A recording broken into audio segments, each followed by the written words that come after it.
আমি একটা শাক খেতে দাঁড়াইছি, যে শাক নাম মারিসা শাক। দেখেন না কত সুন্দর ফলন হয়েছে, বাম্পার ফলন হয়েছে মারিসা শাক। চমৎকার। 1 and 2, একের ভিতরে 2। এদিকে দেখেন আবার এই একই বাগানের সারিবদ্ধভাবে মারিসা শাক লাগানো হয়েছে। এর পাশে পালং শাক, পুঁই শাক দেখুন না কত সুন্দর হয়েছে। আলহামদুলিল্লাহ, বাম্পার পুঁই শাক হয়েছে, বাম্পার ফলন। দেখেন কত সুন্দর পুঁই শাক এবং মারিসা শাক।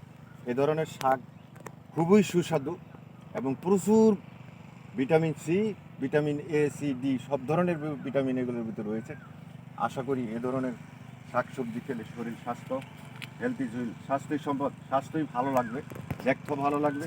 এ ধরনের ফল কত সুন্দর, ডাঁটা শাকের মতন দেখতে, চমৎকার। এটার বীজও আছে দেখুন, এটার বীজ সংগ্রহ করে আবার পরবর্তীতে এটা বীজ বপন করা হয়।